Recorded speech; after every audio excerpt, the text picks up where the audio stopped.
Hi, and welcome to You Haven't Seen What? A couple's quest to rectify the wrongs of their partner never seeing culturally relevant movies. I'm Joelle. And I'm Parry. And Special newsflash. announcement. Newsflash. Oh, we were so not coordinated on that. Not coordinated at all. We didn't practice this part. Special announcement. Newsflash, if you wanted and you were on your edge of your seat trying to figure out if we would ever release part 2 of Lost Boys, The time is now. the time has come, the walrus said, to talk of many things, like hurting drunk cats. Of vampires and goth bottle blood and Counting grandpa. how many swear words Joelle can say in one episode. It's pretty impressive, actually. It's probably outstanding if it's like the first time. So yes, drinking game, don't pass out, drink water instead. And then you'll be hydrated for the whole day. Yeah, do not take a shot every time someone says Michael. Take a shot of water. So, much like part 1, we have had to reassemble part 2. So there are a few... I love how you say we. That's such a biggest lie. You have had to reassemble. I am assembling a dissertation. This was not majority rules. Majority, which was 3 of the 4, said, let's just re-record it. And I said, no, I can put it back together. Because you are a glutton for punishment. We can rebuild it. Masochist. We have the technology. Masochist. And it took 6 million hours to do it, but it has been reassembled, and it is missing a few small pieces. Not that important, but we did have to fill them with something. So whereas on part 1, we had Cry Little Sister, on part 2, we have Tim Capello's I Still Believe is what is filling in those gaps on this one. Fucking sexy sax man. The sexy sax man. Wow. Yes. Like a minute into it, I'm already swearing. This is what my life has become. But I don't think any of those little snippets is longer than about 6 seconds. So sorry. You'll see. Mm-hmm. You'll be annoyed, or you'll have it in your head at the end, like I did to part 1. So, but if you're just starting this show, don't start with this episode. Don't start with this episode. In fact, don't even start with Lost Boys Part 1. If you're new, go back a few episodes. This is sort of a special, different kind of a show that we were doing for fun. But yes, where Joelle was hurting cats, drunk cats. But the one piece that we did lose entirely was our discussion of Corey Feldman and my one-time resemblance to him. Yeah, I mean, you look more like, who said it the other day? Someone was like, you look more like Corey Feldman than Corey Feldman does. I don't even know what that means. Because I showed them a picture of you dressed up as Mouth. Mm-hmm. And they're like, oh, yeah. And Corey Feldman's in the picture, right? We have to post it. Duh. I keep forgetting. But yeah, they said that you look like the unanorexic version of Corey Feldman, like pre-drugs. So I mean, he admitted he did that, right? Yeah. Okay. So, but you're saying if Corey Feldman had been healthy. Sorry. He might listen to this. He might listen to this. I just mean he has to be very svelte to be in Hollywood. Oh, well, yes. Because Hollywood adds another 20 pounds. Well, you look like if Corey Feldman actually put on the 20 pounds. And that's actually not a bad thing. You just look normal. So if he'd gone on to have dad bod, then that's what Corey Feldman would have looked like. You said that. I did not say that. I'm married to you. So, there's that. If Corey Feldman enjoyed carbs as much as I do. I have no comment. Well, speaking of carbs, the story goes... I'm not going to carb shame you. Well, not today. Keto lovers. Well, the story goes, when I lived in Los Angeles, and this is like 15 years ago, I was much thinner. And how was Los Angeles, Parry? Yay! Lies. I was much thinner, and I had a ponytail, and I bore more of a resemblance to Corey Feldman at the time. And I used to go to a place... because you had your long hair, your long locks, and, sort of scruffy looking goatee thing. Oh, yeah, right, the goatee. Right. But I used to go to a place called The Griddle. It was a great pancake place in Hollywood. And I would get in line, and I was always bummy in my gym clothes, and this is like Sunday morning, so people still were in their party clothes from Saturday night. And what you often find out about celebrities in Los Angeles is that they don't always dress up. They'll just go out somewhere in their gym clothes or whatever. And so something about that combination worked for me at this place, in that the host, whose main job it was to run out and be like, it's a long line, everyone just calm down, and to basically shame everyone in the line, he would always, when he would see me, he would go, hey, it's so good to see you again. Come right on in. He'd take me to the head of the line. I'd get a table with a window. And it turns out he thought I was Corey Feldman. And this happened multiple times. And so when we met Corey Feldman, I told him this story, and he said, you know, my brothers, I knew were doing that, but I didn't know anyone else was riding on my fame coattails. You could totally ride on his fame coattails. And he said, sure, well, at that point too. He said, and I hoped you tipped well. And did you? Yeah, I always did. So I made him look good. I know, but did you tip the host? Not that's what I think he's inferring. Like, did I slip him? Yeah, you're supposed to like slip him something if he takes you to the head of the line. Oh, I've never been that. That's slick. etiquette. I've never been that good. Oh God, you know No. nothing, Jon Snow. Actually, I think I did, but I think it was like a small, like a few bucks. I don't think it was like what a movie star would be, like a 20. palming to a 20er. Yeah, no, I was not living that kind of life in L.A. Oh my God. That $20 was a lot of coffee bean, all right? Listen. Here's At least two. Here's the rule. Anytime you slip, you've got to tip up front hard. That is the deal. So anytime you are going to valet your car for multiple days at a hotel, anytime you're getting drinks at a bar and it's going to be multiple rounds, you tip hard the first round. That way, when you come back for the second round, you don't have to wait. And if you're going to go for about 5 rounds, you tip hard again the second round too. That way they always remember that you're going to tip them, and you always get good customer service. Okay. I'm glad I have now been schooled on how to properly tip. Not that I'm ever going to be the high roller, but I appreciate the education. I know, but you always tip going through a certain coffee drive-through. I'm not naming them because they're not sponsoring this. They're happy to get tips at all. I know, but you always do. I do. I know. So, one thing I have to throw in here was this is a perfect opportunity to make a joke that was missed on the first go-round. Oh, God, why? Which, when Melissa flubs and says that it's the vampire diner instead of diaries, what someone should have said was diners, drives, and Draculas. And no one did. Okay. There's good reason. All right. Well, missed opportunities are they're supposed to be missed. Yeah, I guess we can't relive missed opportunities, huh? Actually, we can. In our marriage. That's our whole connection. Is that you missed out on me. I did because I was a moron. You were. Sometimes you still are. And speaking of morons, here we all are having a little too much to drink and concluding our discussion of The Lost Boys. Pray for me. I don't know how I got through this.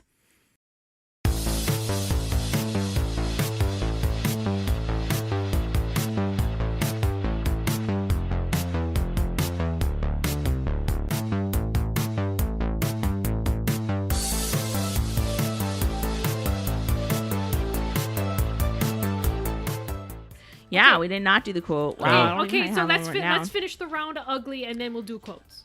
Sure. Yeah, we're shaking it up. I know. Maybe I should look up a quote.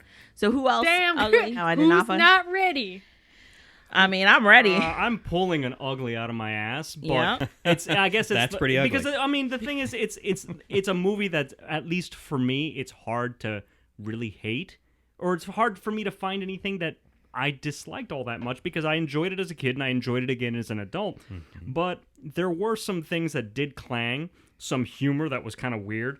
For example, the dog was named Nanook, which even in the 80s, no one's really going to get, because none of those kids are really watching Nanook of the North. The mom could have named him. I mean, Nanook was also the New Kids on the Block's original name. Really? That yeah. I didn't know. It was Nanook. You have a... Named after this dog? I don't know, but it was Nanook. And a quick little production note on that. Actually, since they tried to connect this all into Peter Pan, the dog's name was in Peter Pan was Nana. And they tried to make that connection there. So, okay. Supposedly, that's See, that's, that makes sense. You also have references to the Flying Nun, which that's come right. on. Really? And Yes, Eddie Munster. I wrote that down because I was like, what the hell? Even kids in the 80s are going to be like, the Flying Nun, what the hell is that? And there was no internet to go to look it up. Or Yeah. Nick at Night. You had to go ask your parents. What? Yeah, What's and the-" Nick at Night, and at least from my memory, Nick at Night at that time was basically rerunning Green Acres. Nothing Yeah. that much further Petticoat back. Junction. Exactly. So it's like they weren't running the Flying Nun or anything else. So it's like, how is this a reference that people are gonna get? But then again, we're in that era Yeah, of and- everything's a reference now. So yeah, and last I touched base with Nick at Night, they were rerunning Cheers and Fresh Prince of Bel-Air. If you really want to feel old. yeah, well, if yeah. you want to feel real old. Will Smith is now older than Uncle Phil was during the show. Okay, So. that does it. That does it. So yeah, my ugly it's kind of not even a thing, but there were some disjointed elements, and the disjointed elements, I guess you could say, they occasionally knocked me slightly out of the spell of the movie, which is something you don't want to do. Okay. Right. All right. But so that's a minor issue. my ugly is something that's been bugging me since I watched the film, and even with rewatching it a couple of times and like just trying to fill in plot holes myself, I cannot figure out how they did this. So this is really an ugly.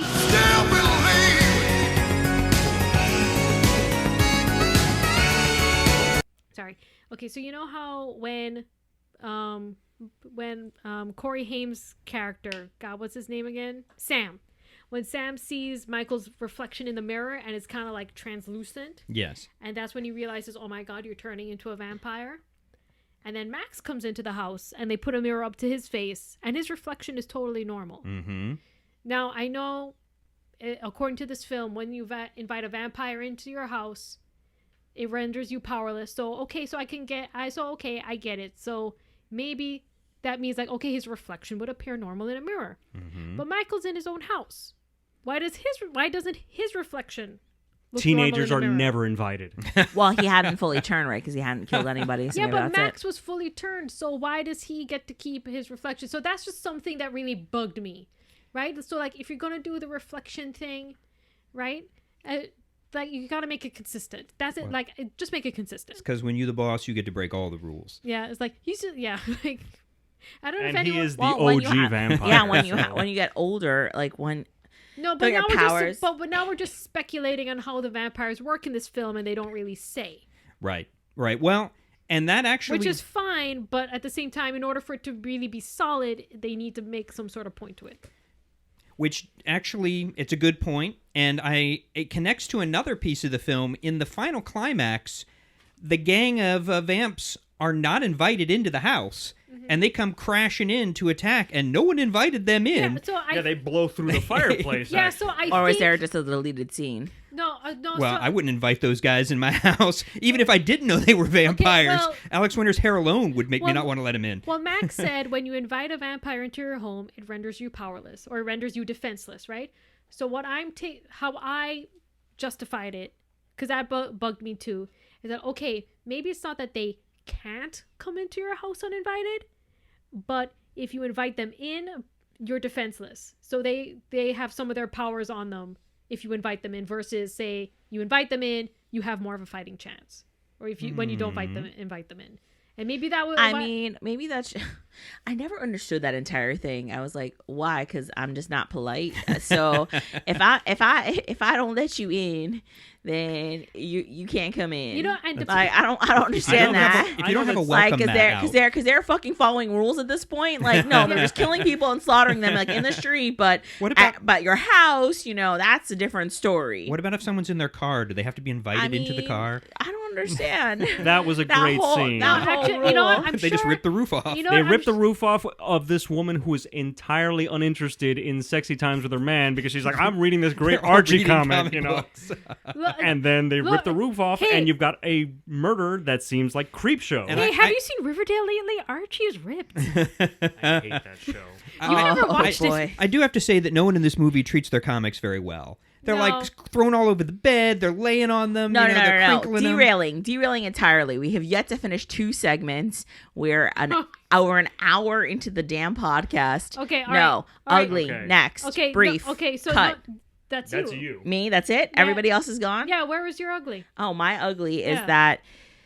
Screw these special effects, man. Like, I can't. Like, it was so budget. Like, you never actually see, like, the most special effects you get really is the blood coming out of, like, pipes. Like, you don't ever really get good special effects. What about in that this bathtub thing. scene? No, you don't. Amazing. No, listen. The right. skull coming back. Okay, but that's the same scene, man. That's the only one Oh, that you yeah, get. yeah, yeah. So That when they ties rip in- off, so hold on. Sorry. So that whole car scene when they rip off the top, right? You never actually see the vampire like descending. Yeah, but that budget. I know budget, but my point is that your budget shouldn't have been that budget, okay? Isn't it scarier if Well, you we're don't saying- see them If you till guys- later? No, fuck no. If you guys start doing merch, that needs to be on something like a T-shirt or like a bumper sticker or something. Like I don't even remember what I said. your budget shouldn't be that budget. It should not be okay? that budget. $5 in a pack of Necco wafers. Fuck you and those Necco wafers. Those things are nasty. That is some white people shit. That is shit. Have you ever Well, eaten Necco wafers? I know what they are. I've never seen or eaten one. Right. Have you? No. I need to see a picture. That's I don't know right. what these things The brown are. people have it in this fucking I reel. mean, Only I've you eaten know what Haw never. I've eaten Haw Flakes. No, I but think that's Asian, and that should taste good. Necco Yeah. wafers taste exactly as those terrible It's like- word hearts for Valentine's yeah, like Day I don't that are eat now that shit discontinued either. So They're it's not like the cereal discontinued. Kicks, but in some other white form. Pretty much, and they're It's like they're white people terrible, food. and it's no sad thing that they now don't exist. They're going to be a funny footnote of No, history. they're but not. They're That they coming don't back. exist. They're A gonna candy come back. company's bringing them Exactly. back next year. Twinkies, I can understand coming back. Necco Gross. wafers, I can't get Oh, on okay. board. I I don't know thought we were about talking Necco about. I thought we wafers. were talking about candy hearts. No, the, Oh, the candy conversation hearts, hearts okay. are coming back. It's the same The original material, one. just as a flat disc, like a Eucharist. No, it's like worse than that. Because I can stomach some of the flavors of the candy Of the hearts. Eucharist? I can Eat 'em like stomach the chips. Eucharist all the Ooh, time. Jesus is going to be mad at you. Yeah, the nuns Or from or your Catholic school are husband. so upset with me right now. Look, I- Are that's they going- alive still? I went to That's Catholic going in school. my- And they when- got eaten by a It's vampire. going in my Okay. permanent record. Quotes. Okay, Everybody all right. quotes. Okay, who wants to Quotes. go first? Fast. I'll Okay. do it. Okay, go. Okay, go. I'm just gonna say mine is yours. Yours is mine. Same shit. My favorite quote was, "You get to drink from the fire hose." You son of a bitch. And you know, I avoided going on the UHF apology tour this episode specifically because I knew I'd get shit for it. And see what I get. No, And it had to be a Michael Richards quote, even. no. All right, okay. I mean, in reality, my actual quote was right at the very beginning. Oh, you don't get a when- second chance. Oh, I'm hurt. No, it's when they come in and they're talking to all the people around Santa Carla, and I think it's actually Michael, It's Michael. who goes up to a guy and says, "Any jobs around here?"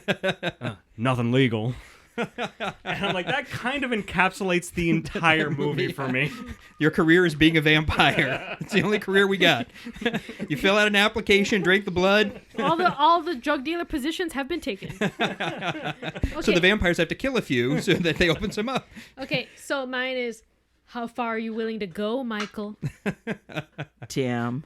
I mean, that is the quote from the movie. No. What's yours? I What's yours, just Perry? saying Michael a bunch of times. My quote is Michael.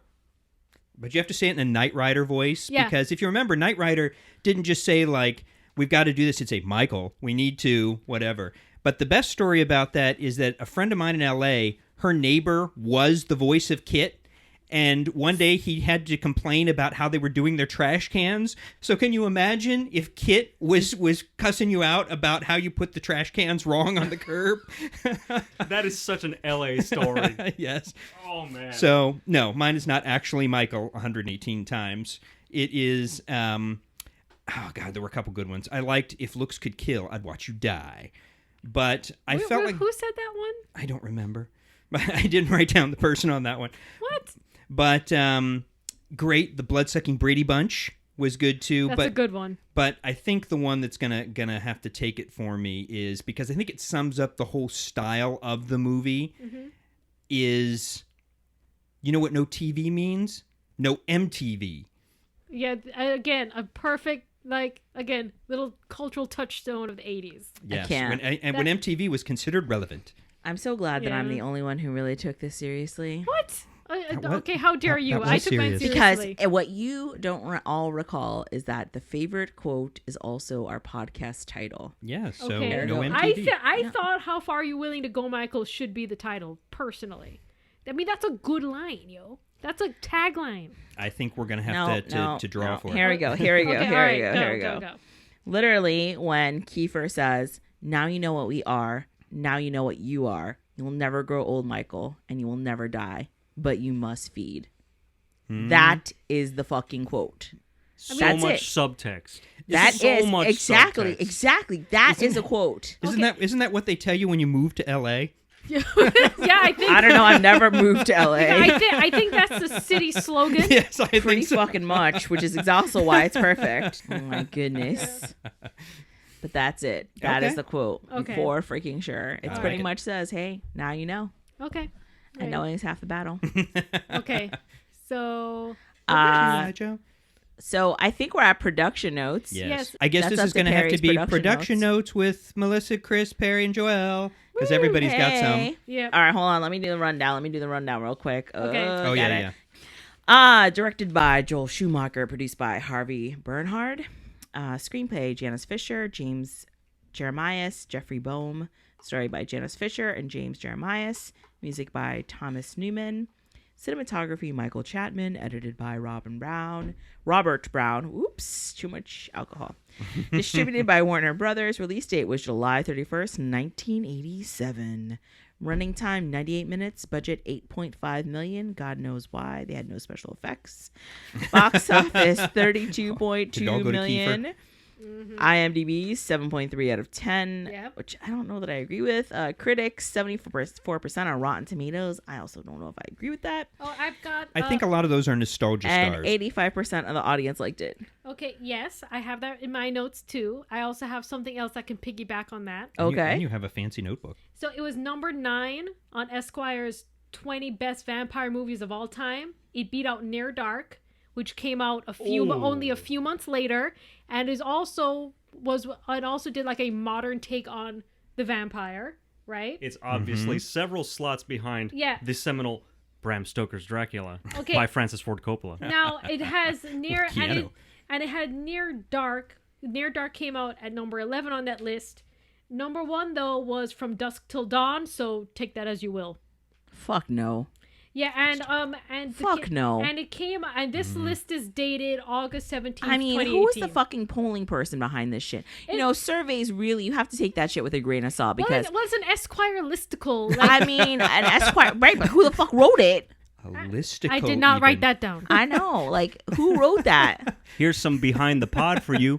Joelle has a kind of blood feud with George Clooney, so take that as you will. No, I don't. I also have. I Doesn't don't. a I really listicle like sound George. some I really kind of like George cancer Clooney. you get in your testicles. Yeah, And I the also, fact that he likes yes. smart women is cool with me. Like, I also have some notes about the movie landscape of 1987, but we don't have to get into that just yet. That's like general trivia. No, but I mean, we're in production notes. Yeah, This is the I did time. want to mention that Oh, Joelle and regular numbers. Joelle keeps ripping on this movie for having no budget. It did have a budget of $8.5 million. I did go online to one of these inflation calculators, which Numbers is what you do. God damn. it's in today's dollars, love that's 18.9 million, which is still a nothing burger of a budget. 18.9 million is literally nothing. So the fact that they were able to get so much out of so little, But all all these fucking people were basically unknowns then. A ton But of they them were. wrecked that house. That was probably most of that budget. Is they Probably. ruined that house. Who's going to live there afterwards? Yeah, I mean, you let's- saw what happened to the plumbing. And Damn. they paid And everyone in comic and the books. box office, I think you mentioned this, was 32.2 million, Yep. which out of in today's dollars would be $71.6 million, which is pretty damn respectable. Yeah, they made their money back. No. I get that this shit was technically a hit. I just don't. Okay. I think I understand why it was a hit. Just speaking from seeing it now, right? So that's the whole big part of this podcast is that when you see shit when you're a kid, you're fucking fascinated with it, and then when you see shit as an adult, does it really stand up? You get Okay. them And when kid you're- goggles. Yeah. Some comedian said that. I Exactly. forget who. Yeah, kid goggles versus, like showing your fucking partner like, hey, this is my favorite movie of all time, and then you show me UHF and I fucking want to kill myself. It's pretty much like that. I feel like That's going to be mentioned in the okay. divorce papers. I mean, UHF. I am going Who to gets the state copy? here for the record, I feel like UHF is better now than when I was a kid. Like, I get more of the jokes now. Don't look at me like that. that doesn't make it right. Like, I don't like. I'm I sorry understand that what you're weird. saying. I'm sorry that the Weird Al movie had Weird Al humor in it. No. The Shocker. Weird Al humor with certain shit was fucking fine. I'm talking about the fact that you're trying to pass this shit off as a fucking movie instead of going ahead and saying, like, here are comedy snippets for your fucking enjoyment. Like, you had to go ahead and try to write a plot around the entire thing, and like, Yeah. it's like basically saying like, oh, my penis, you could just take the tip. Like, that's fucking a lie. It's a goddamn fucking farce. And no one should be put through that shit. No one should be put through that shit. It's a fucking bold-faced lie that they're telling you. So what? I'm Have just people saying. told you that before, Joelle? Like, There seemed to be some real anger in to be that. fair, I've never tried that line. Well, because it listen, smells you like go bullshit. ahead and go to the Dark Crystal fucking Clueless, and then have nerds yell at you because you have your lighted pen, trying to take notes, and then your husband continuously subjects you some other continuous weird ass shit. You would have a little PTSD too. Wait, what other weird ass shit have I been? Electric Dreams. Oh, I wasn't talking about movies. I was just Oh. like, is there something that I've blacked out on? Oh no! I'm talking about movies. And Like, and yet neither Melissa nor I said I do. You did. Wait, you I didn't. did- You didn't So say you I- have to No, kind of no, take the we good You with said the I do bad. to each other, So though. we I said was I there. do. No. to each other, yeah. It's like He was it's like you literally married right behind Parry, you. therefore you kind of got to take it.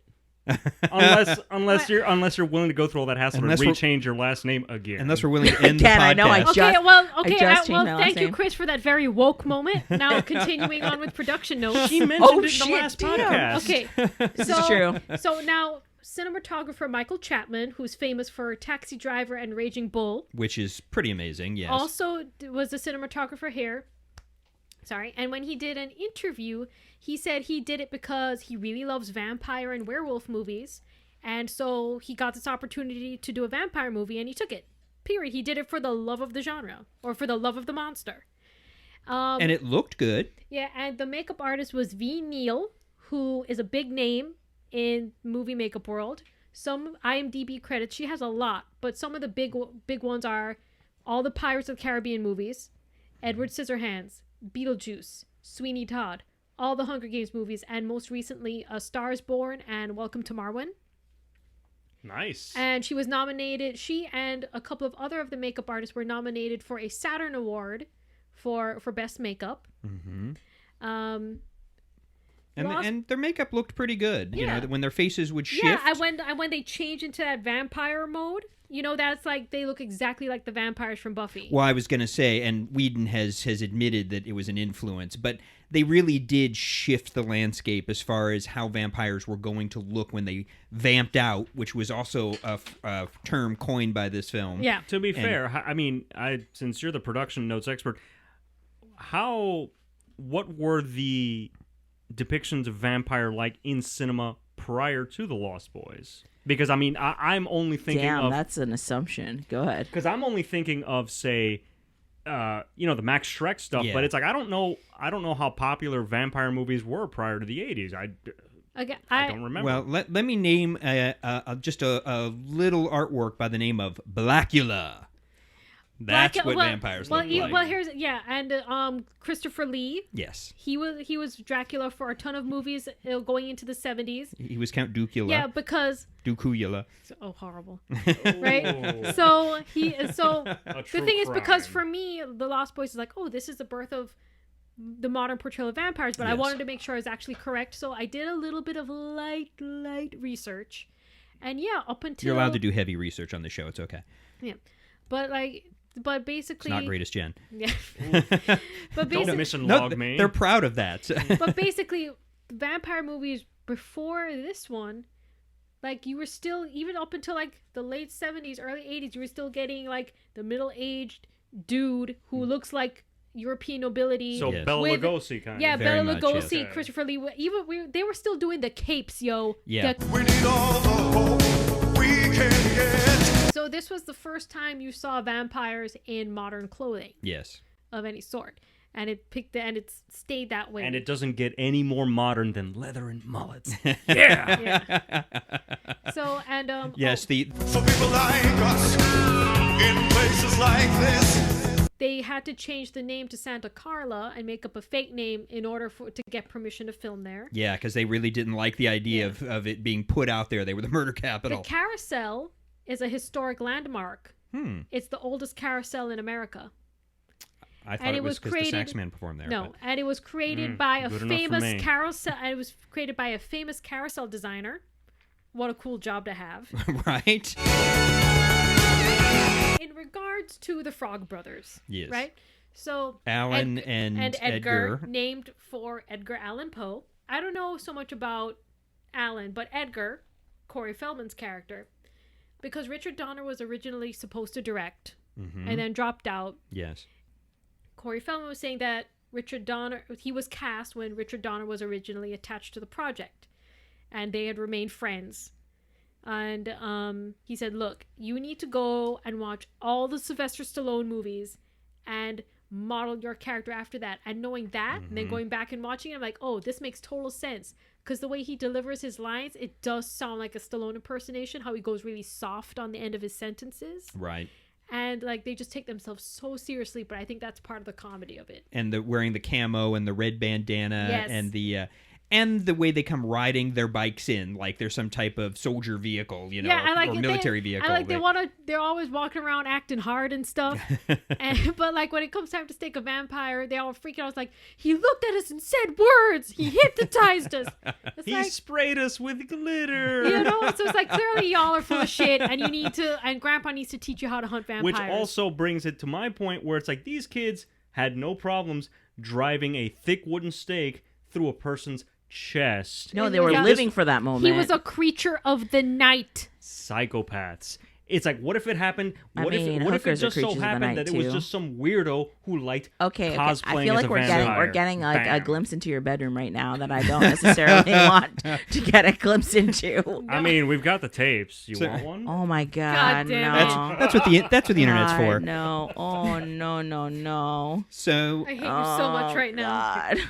Let's keep it in the family. I don't want to keep it in the family. I don't want to know it.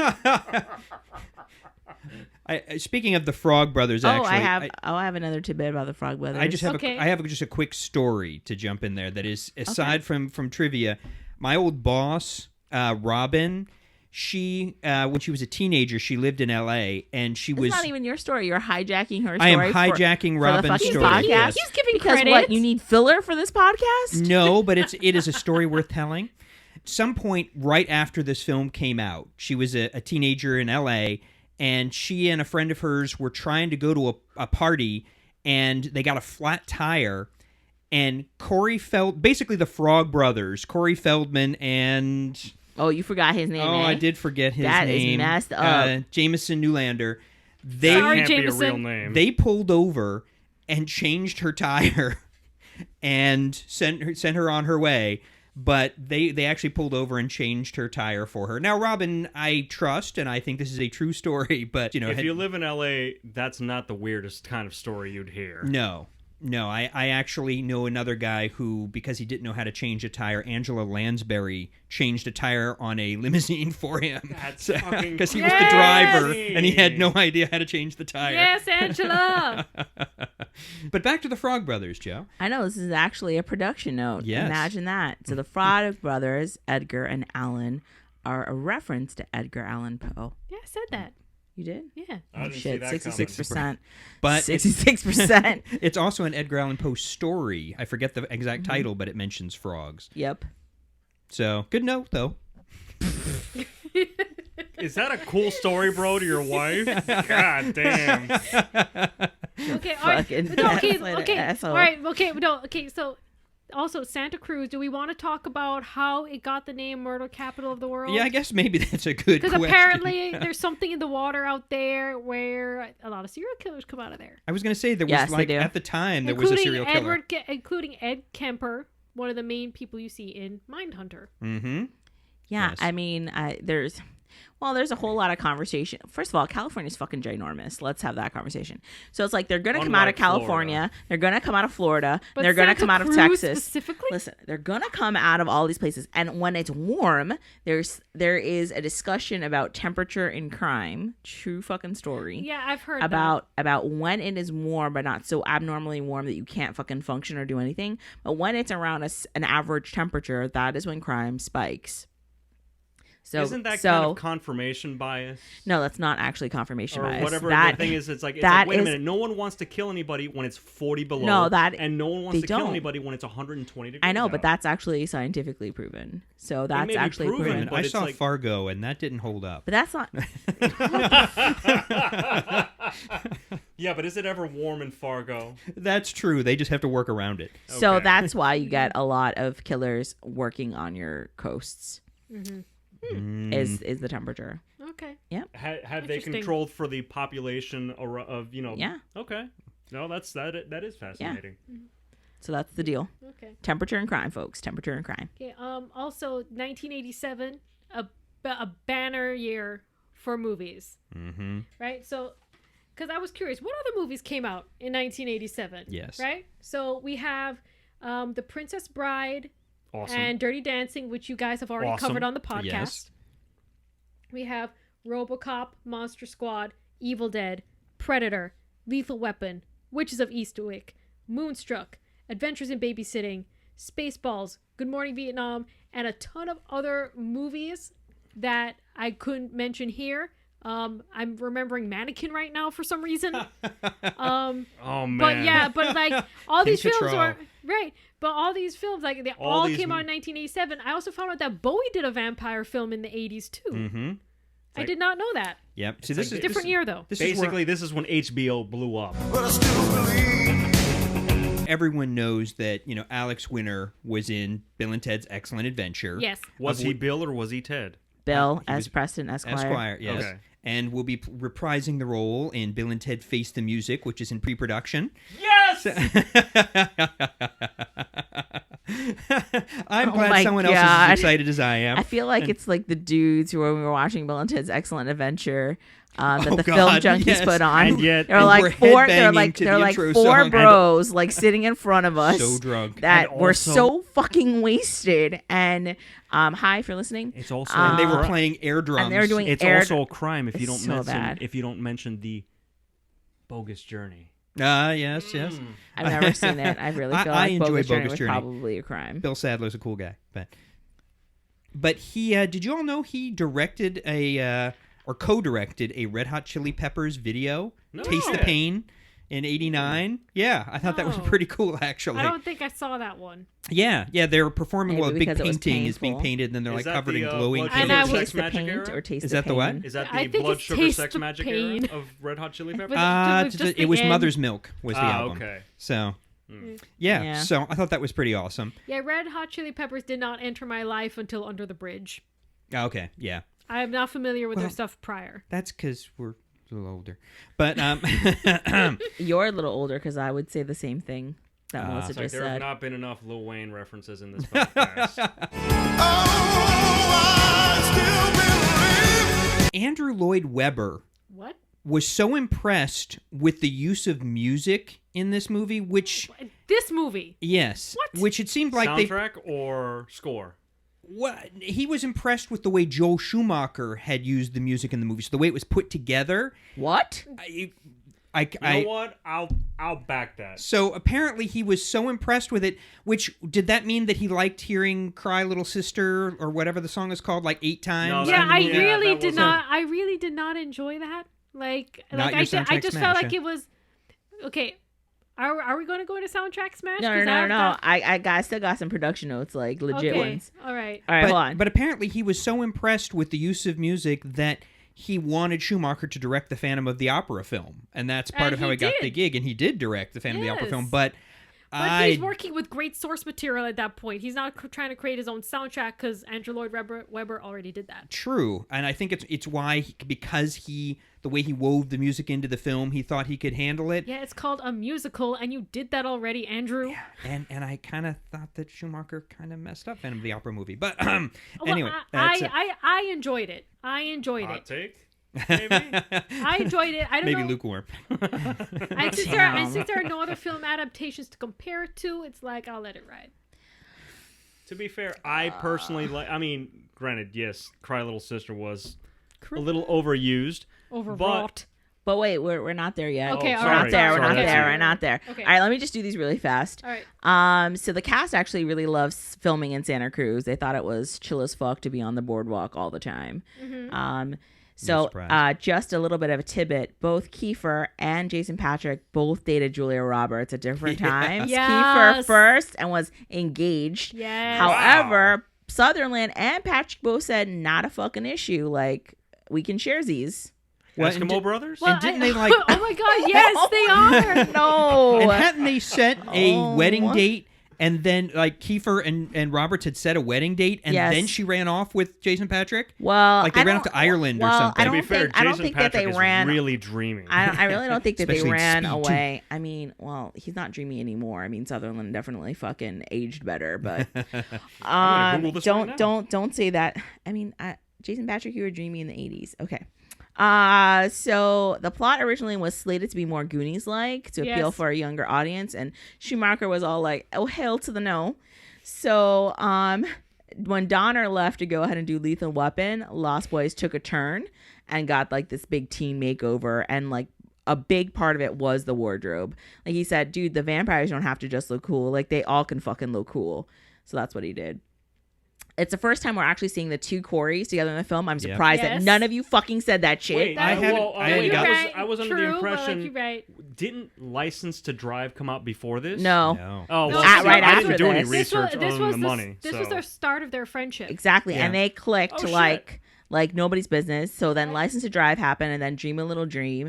And then they had to go their separate ways, and then they really fucked up because I don't think they did a ton of shit after that. Yeah, they... I thought License to Drive came first. no. But, I'm going off my bad Haim, memory. Yeah, Haim so. did not come back for the Lost Boys sequels. Yes, there are Lost Boys sequels. Oh, Yes, there are. Wait, But I'm not done. I was going to say, Okay, sorry. Feldman was actually kind of annoyed that Haim had been cast on this because everyone kept talking about this Haim guy.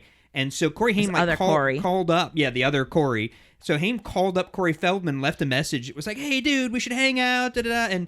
And Feldman, when he tells the story, is always like, "Oh God, I don't, what an idiot! I don't want to hang out with this guy." But apparently, when they got together, they got along so well. They started referring to each other as Hamster and Feldog, and No, that's kind of cute. Like, and they were best buddies for a long time. Yeah. And Do we need to pour one out for fucking Corey Haim since he died? When the darkness comes, Ben Stiller claims that he was in casting, but nobody fucking remembers this shit.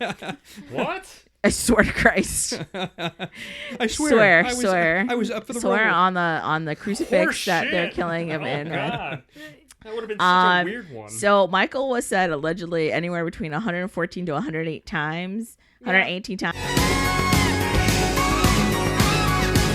Now Damn. you know someone's got to have made this into a drinking game. yeah. Oh God, I hope not. Yeah, That's like bad. Yeah, it leads to Like- a lot of corpses. Yeah, like whoever picks like vampires win Michael, again. that's party casualty. So the sequels were The Lost Boys, The Tribe. Yes. 20 years later, Feldman reappeared, had nothing to do with the original movie, went straight to DVD. Then there was The Lost Boys, The Thirst, Feldman again. God bless. Schumacher actually wanted to do The Lost Girls after he did The Lost Boys, but the studio was like, fuck you, I don't want to do that shit either. And it was supposed to connect in where Michael was still alive because we never see him disintegrate. and that Yeah, but he at was least it gonna was be, like the it was just supposed to be like this girl. Wait, do you mean Coven. Michael or David? or sorry, David. David. Yeah. David. Yeah, and David. It is insinuated that David created the vampire, also played by a Sutherland, Angus Sutherland, who is There's an Angus Sutherland. yeah, both sons of Donald, who was the lead vampire in The Tribe, and apparently it is He could be insinuated grandpa, that too, David now. created him. So This notion of like a more fluid sexuality between them and just in general, that was very crazy for the 80s. And then I have two more notes. their for layer is kind of like a Point Break brofest in there. Yeah. Although I would say there was less homoeroticism in Point Break than there was in this. I mean, it's like. Is it comparable to the Top Gun I was gonna volleyball say, sequence? David didn't. No, seem- that was fucking totally gratuitous, David- and fuck you. That was amazing. That was way better than fucking Sax Man. Well, Fucking ridiculous. Well, obviously it was, but because that's I mean, one man thrusting his fucking, I don't know what, like, His pelvis. sax. Yes, saxophone. thank you. His- I'm sorry, Timmy Capello. I'm sorry. Like, listen, Well- dude, like, at the time, No, I'm sure well, it was awesome. here's the You thing. my gotta- my You wouldn't break him off 40-something-year-old a piece. self. What's wrong with you? My got off 40-year-old easy. self's not okay. Apparently- Capello, hey, he's no slouch, okay? Because he was Tina Turner's saxophone player and keyboardist out on tour. Yes. He was played instruments for her for the Mad Max soundtrack. For 15 years. Uh-huh. Right, like so, like He looked they're- like a Mad so, Max so cast at member. least when it comes to him being a working musician, No, he he's was no great. slouch. Well- but he's a recovering addict, and so when he was recovering from his drug addiction, he really got into fitness. Hence the bod. Well, and That's great. And that scene is actually tame because at concerts he used to wear a G-string. Yes! And apparently Carly Simon would walk him around on a leash at his concert. Yeah. Yeah. So Wow. yeah. Holy shit! I know the good stuff wasn't even in there. Go Carly Simon! I didn't know she would let her freak flag fly Go like that. G-string. Kiefer Sutherland wore gloves to cover a cast because he broke his wrist horsing around on his motorcycle. Yeah. And then apparently those contacts were really bad, like they were painful. Yes. So the tear that runs down David's cheek after Marco dies was actually just the fucking contact killing the fuck out of his Kiefer eyes. Sutherland's eyes. I And mean, did there you was a lot know- of irresponsible dirt bike riding. I mean, Yes. you really shouldn't. It was a lot. No. A lot. So did you know what Kiefer Sutherland's entire name is? What? Kiefer William Frederick Dempsey George Rufus Sutherland. That's a lot. Rufus? Holy shit. How high was Donald? Well, his name isn't Moonbeam or Moonshine. Or did so- they just take the whole list of all their They baby couldn't, names? they couldn't fucking decide. Ergo, they just squashed that shit together. But And whatever, it got him on that's that. 24. It All right, time for soundtrack smashes. I guess a couple of really quick things. I guess if we're gonna go there, the CD's pretty cheap. You can get it for about $8. There's a red edition of the Lost Boys soundtrack that you can get for about $30. That came out in 2017. There's also a 7-inch with Cry Little Sister and I Still Believe that you can get for about $15. yes. And then Mondo actually did a black and blue swirl or a glow in the dark edition of the Lost Boys. Was it really that popular to warrant? Yeah, all it those... really was. It's like a freaking cult classic, this fucking movie. No, I'm talking about the soundtrack because No. you can have great movies with just whatever. The whole Cry soundtracks. Little Sister soundtrack is like, the whole Cry Little Sister song is just huge. I mean, I see. The thing is, Where? Cry Little Sister, it was just huge. to me, it was just overused. I was more taken by the "When You're Strange." I mean, That okay. was great, and tie that into the whole. Well, that's the fact because that you had that Joel that- Schumacher is a Jim Morrison fan, which is Yeah, also that why Michael poster looks the way he was looks. everywhere. Yes, Well, it was in the coolest that's hangout why. ever, but- That's because he wanted Michael to look like that, and he was like this freaking crazy it fan. the giant Jim Morrison poster in the Yeah. back. It does, and the motor, and the leather kept- wearing, and the They kept showing necklace, that and damn all that poster. stuff. And the fact that he died young and he'd be young forever was sort of tied in Exactly. with that whole idea that he was like one of their own. Right. Mojo Rising. And I have to tell you, like, if you're gonna pick something off of this, it has to be Cry Little Sister. It does. It has to be. It has to be. Everything else feels like a cop out. Okay, but here's Everything else feels like that is the Tell driving that to Tim. force. Tell that Everything to Tim. else is the driving force of this movie. Okay, yeah, I guess. Okay, all right, I'll give you that. But I do feel like it felt very overwrought in some places. Oh, I don't disagree. Mean, the only real smash on this soundtrack, because when under soundtrack smashes, I put not applicable. Okay. Damn, spicy. But then I want, but then we're watching it again, All right. and well, I had totally forgotten that Walk This Way was in it. Which is Aerosmith and Run DMC. I'm like, okay, well, that's just a smash in general. It's not on the That's official not on the soundtrack, soundtrack. unfortunately. Well, but... then not applicable. Oh shit! Damn. like the Hot soundtrack, fire. Ooh. right? Because the big song there is "Cry Little Sister," and I think it was just very overwrought. So much. But can't you imagine that playing in all of 80s tape decks? It did. Yep. It sort of did. It's like, and then when it ends, you flip it over. Please flip the cassette over to side B to continue the adventure. It's Because you sort want to of. hear, you want to You hear the it radio again, so you edit. wind it back. Yeah. I don't. I still believe it's on the B side. Don't lie to yourself. Oh damn. I did want to jump in with, you mentioned Mondo Records, and if you haven't checked out Mondo's selection, it is freaking amazing. They're really You producing should some. not check out Mondo because then you're gonna be addicted and you're gonna spend money and you're gonna blame Yes. it on So us. You should not check out Mondo if you don't like having money. Correct. That is very correct. So Did I get also that backwards? It's the booze. if you like to keep your money, don't check out Mondo. don't check out Mondo. Because they will take it all. So In Excess was also on. Sponsorship! I know, right? In Excess, I would fucking hope we would ever get Mondo. God. I know. They made an Aliens record filled with green liquid. Fucking amazing. Oh my god. I can't. I can't. He I is can't. an Aliens fan. If you guys ever do an Aliens movie, They're he re-showing needs to that. come That's back. one of those, throwback guys that they're showing in the theaters this year. Alien. On Oh, it's They're showing. Alien. are they doing it on Alien Day? What? Alien Day. KK? April 26th is Alien Day because they No. find the aliens on Your planet. birthday is Alien Day? Yeah, the planet LV-426. Is 426. on April. 26. And so April 26th is designated that- as Alien Day. Yeah. Is that like because it's 6 days after you No, because you No. come down from getting high on 420? No. I because mean, because you smoke so much weed because that you the literally. listen, really, because that's an easy joke, Joelle. I know, Come fucking on. low I hanging just fruit right said now. it. They're from planet LV-426. April But 26th. she wanted to make a 420 joke 426. Oh, wow. because really the low hanging fruit has to be hit. It had to be hit. No, it didn't. It's like somebody's balls when they're fucking with you. It's really like the equivalent. Oh, I'm so sorry, Parry. I didn't know you were into CBT. Low Come hanging on, fruit. man. Low hanging fruit. Shit. Okay, so soundtrack. I lost my fucking So- whole What, point. what does it used to say, So- Joe? Editable moment. You're an editable Okay, moment. so Don't go there with me. So Mondo wants your money. So Mondo wants your money. However, Joel Schumacher really wanted fucking In Excess and agreed to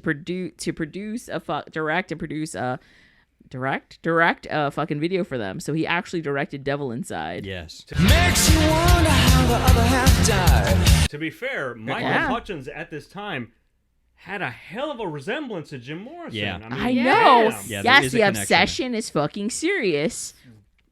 But anyway, so that was my other little I mean, tidbit. I love an excess. Yeah, I'm I think he sorry. filmed it Damn. on the sets, even some of the sets Maybe. for for Lost Boys. I haven't watched the video lately, but What's your soundtrack connected smash? to that, God bless America. I was going to say that. Did you know that Yes. Marilyn Manson did a Yes. cover of "Cry Little Sister"? What?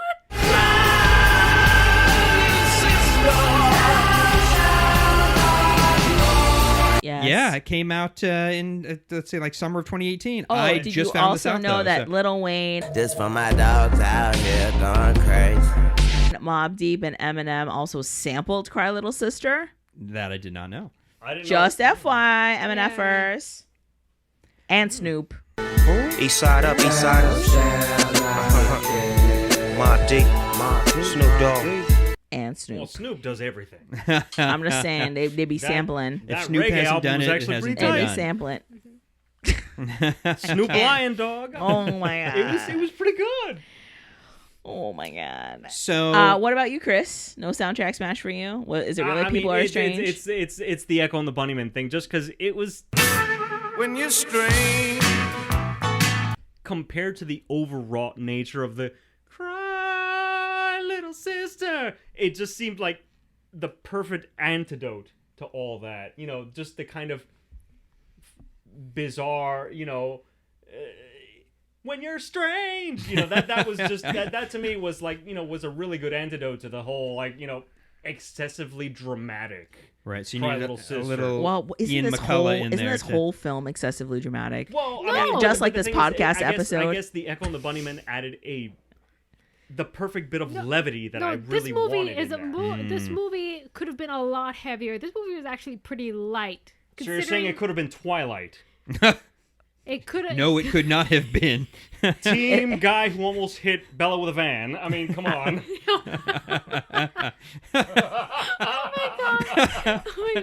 I mean, isn't this That's the 80s generation of Twilight? No, Yeah. no, absolutely yeah. not. Because this Oh, is yeah.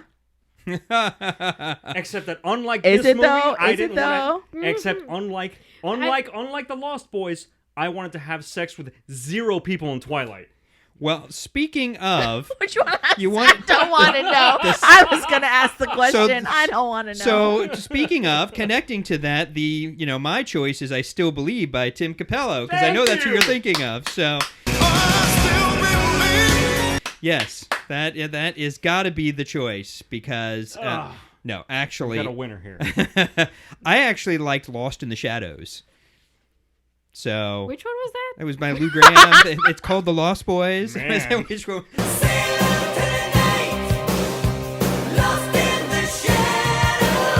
Where did Yeah. that play? I don't remember where it was playing in the film, but Because- in listening because to you're the telling me, soundtrack, like, After in Grandpa got back from the widow. Yeah, and you're telling me that Incest was in this thing? I don't know where. you know what? And Like forgettable. This is a forgettable soundtrack. Yeah, I'm sorry. It has, which is sad because it has some good songs in there, but you forget that they're in there. the In Excess Unless songs you're were talking about Cry Little Sister, which you can't forget because it's You're not Lord literally allowed to everywhere. forget. Yes, they definitely had the license for that one. oh my gosh. Hey, look, you pay, you gotta use it. All right. So, in wrapping up soundtrack smashes, we're done, right? Yeah. Everyone's good. Yeah. Yeah. All right. So I think really it's on cultural impact, which really we've discussed a shit ton.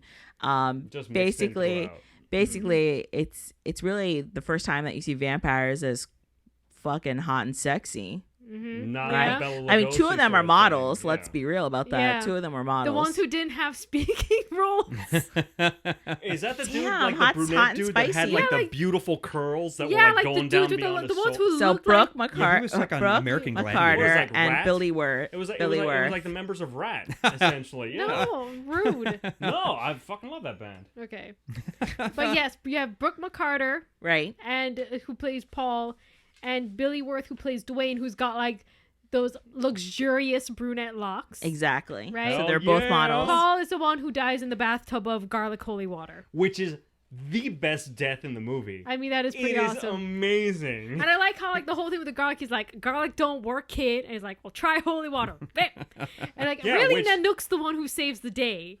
Like, Yeah, which to be fair, and also, this is also, it was hilarious to me, the Reformed Catholic here, the fact that the Frog Brothers just broke into a, walked into a church baptism. into a middle of a, what was it, a wedding it was ceremony? a baptism. Or whatever. I didn't see a baby. You And didn't they see just, a and they're woman just in a like, white hey, dress we're go- either. And we're just gonna put this holy water into these 5-gallon jugs.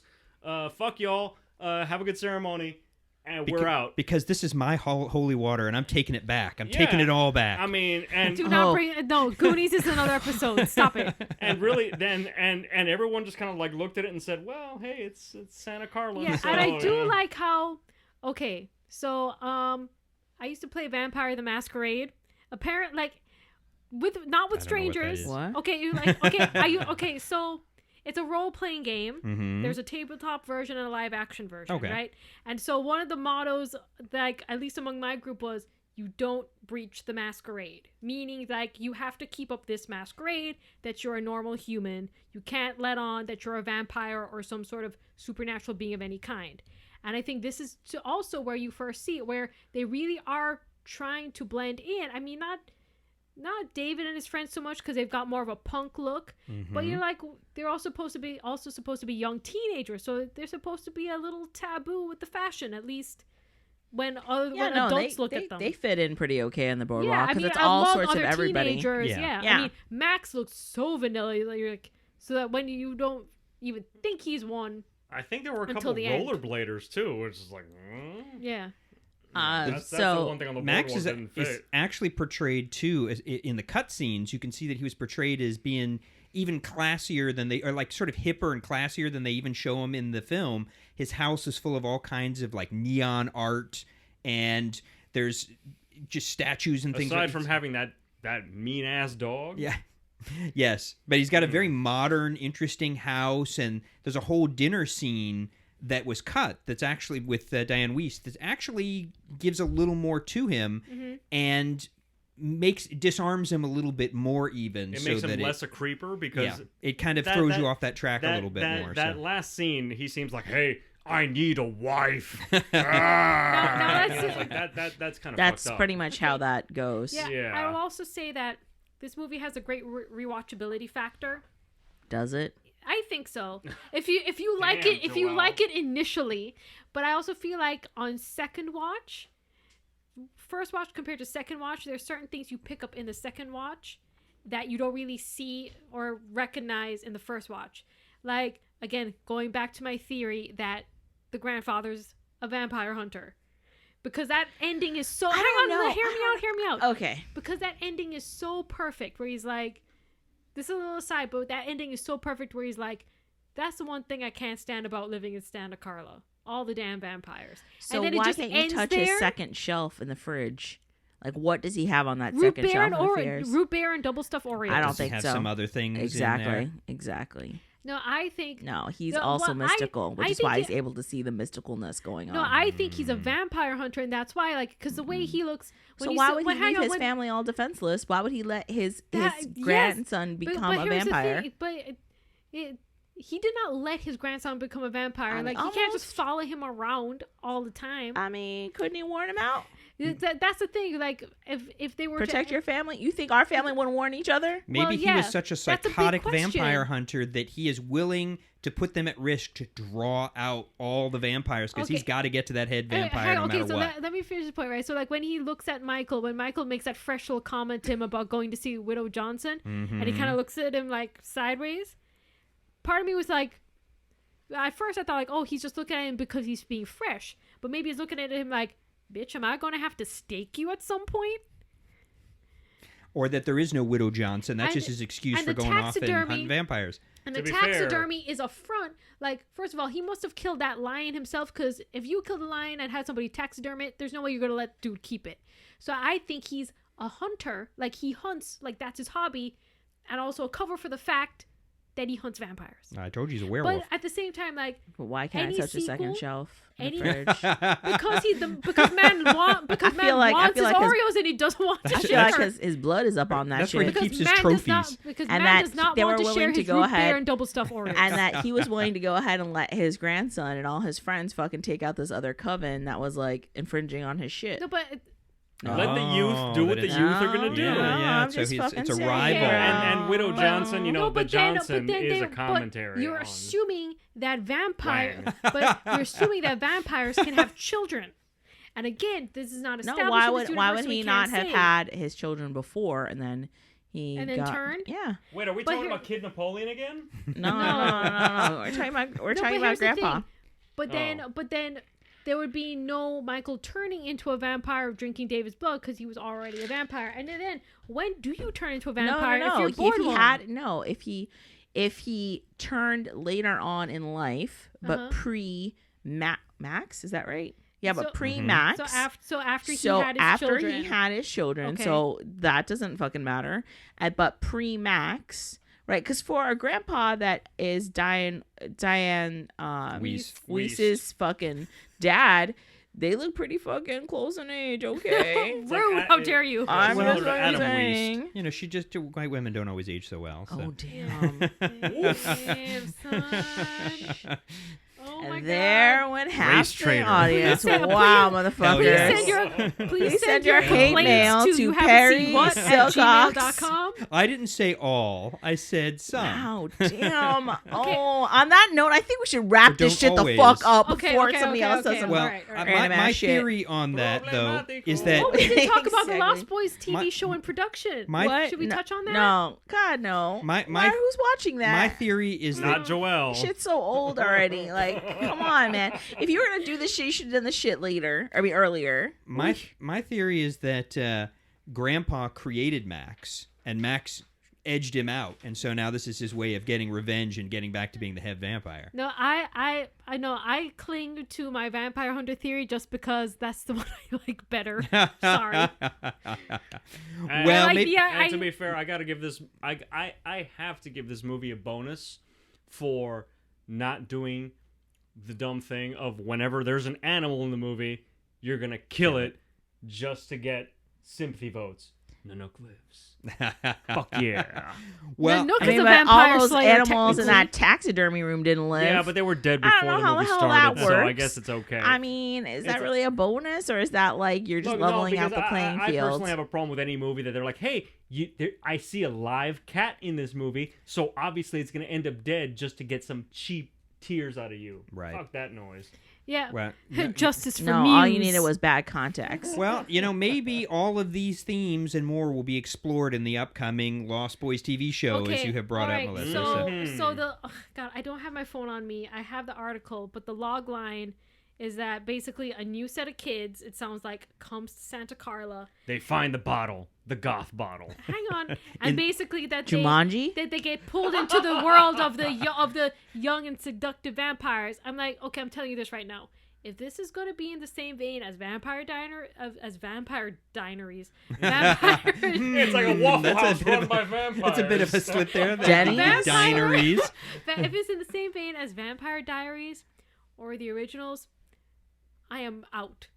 So out. I couldn't even watch I mean, I'm out before it fucking because I began. never saw those shows, right? I know about them, so I'm like, let me into see. this shit, Joelle. Because I'm like, but they're all CW shows. Let me see the trailers. Like, so I saw the trailers for like season Problem one. one, the CW. For season one of them, just because One this Tree is Hill your, wasn't bad. because this is your opening salvo, right? This is you selling me on the world, I'm just saying. and I could barely make it through the Vampire Diaries one. So I'm like, hell no, I'm not even gonna try to pick this up out of curiosity. The originals couldn't even make it through half that trailer. Okay, like I think I have a friend who worked on I'm gonna that, be the like I really wanted to be in the same vein as Buffy. Like in my mind, it picks up exactly where the movie ended, and they're like, "What the fuck, Granddad? You had me running around here as a teenager, and you didn't warn me about these vampires? Yeah, Granddad, what the hell?" And then he teaches them to be vampire hunters, and the Frog brothers won't be so full of shit and will actually be good vampire hunters. And And would not be kinda That's my creepy? Lost Boys show. and would Donald Sutherland make an appearance, connecting it back to Buffy? Yeah, The Buffy movie, Donald of course. and Kiefer's son. No, Kiefer's dead. No, let's just leave it. David died. Let him just remain dead. Don't take that away. No cameos. I mean, I guess. Look, it works in Star Trek. Yeah, I guess it Oh, like all things, movies and books and shit should not be turned into TV Or you shows. said it when Granddad is a young man. David's still around. Oh, and And now Donald, we if have we could get David and Donald, and hell, no. maybe we could do some lost time fast forwarding and jumping. It's time to Buffy. wrap it up. I've never seen Too Joelle much roll her alcohol. eyes so hard. Too much alcohol has been consumed, and it's officially time to wrap this shit up. All right. Yep, it so is. so any closing thoughts? No, we already have the closing okay, thoughts. We're okay. done. We're complete. I lie. There's one thing. So we got after kind. this. No, so after this movie, we did get Buffy.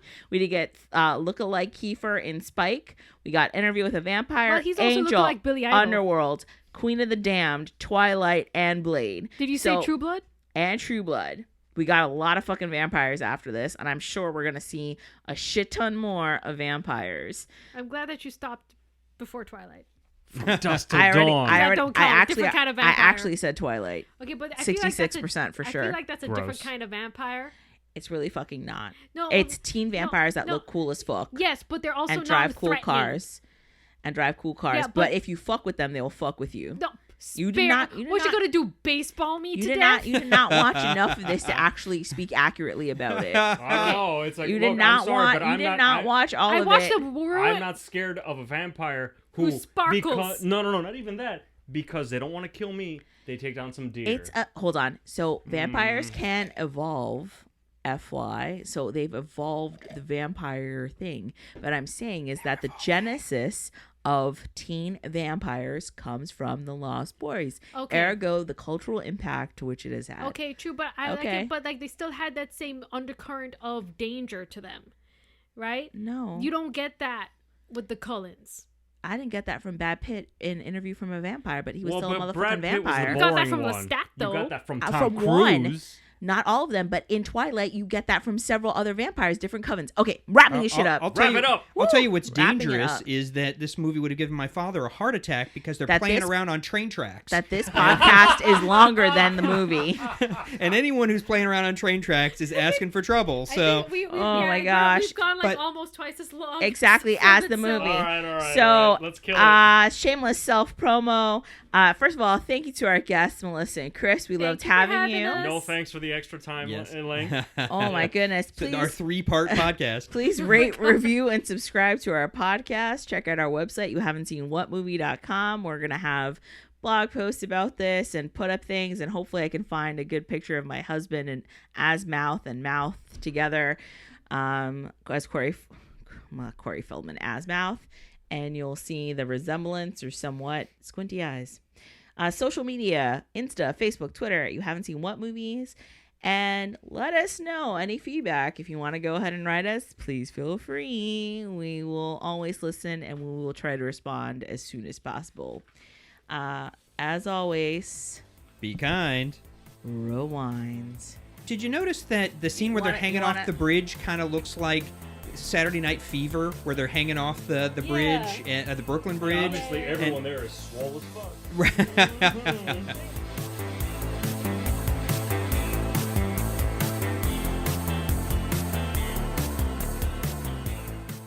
Death by stereo.